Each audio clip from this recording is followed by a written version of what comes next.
Well,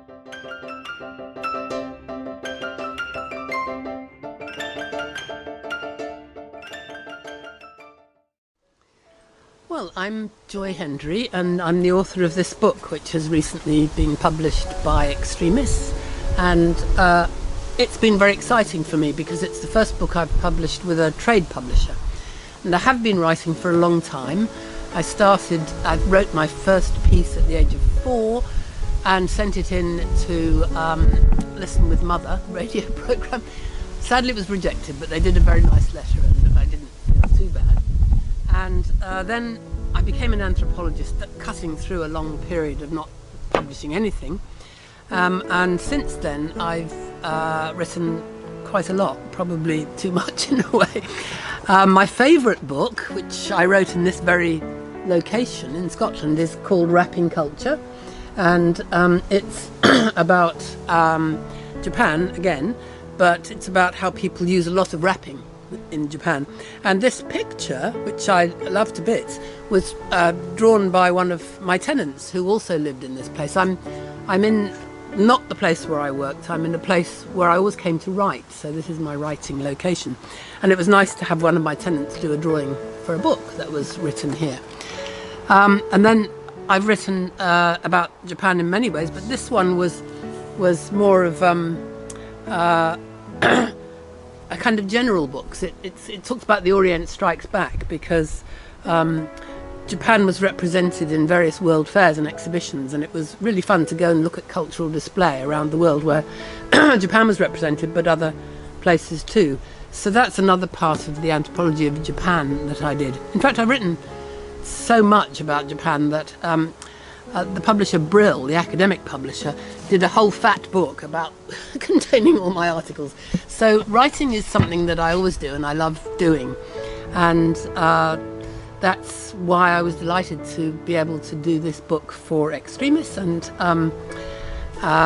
yeah, the other thing that I got into, and this is the most recent thing that is a little bit academic, but it's also out in the world, is to look at Indigenous people who are reclaiming their heritage and reclaiming their self-representation rather than being represented by museums as if they'd died out.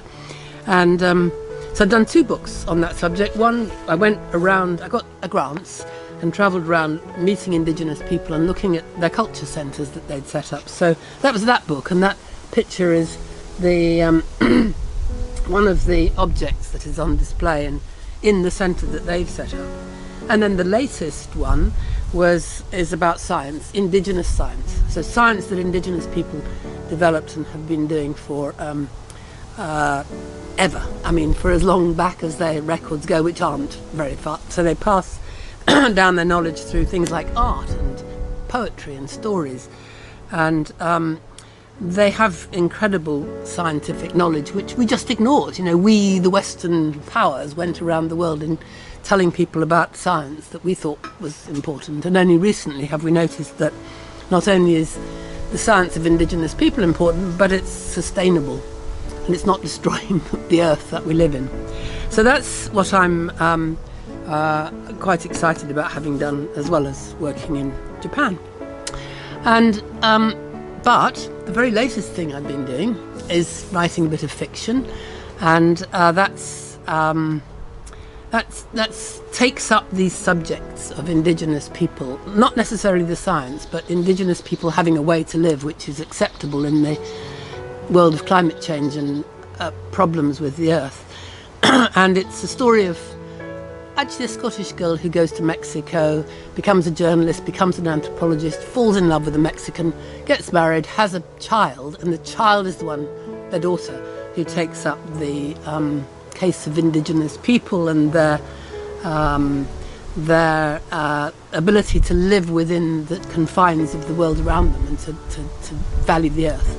So that story, that's kind of like the end of the story, because she does that. And actually there are three novels, and that's the end of the third one. But anyway, I won't go on about this because I still have to find a publisher on that subject. But that's me, and that's my writing. And I'm retired from teaching, which is what I used to do in Oxford, and now I spend a lot of time here in Scotland and still right.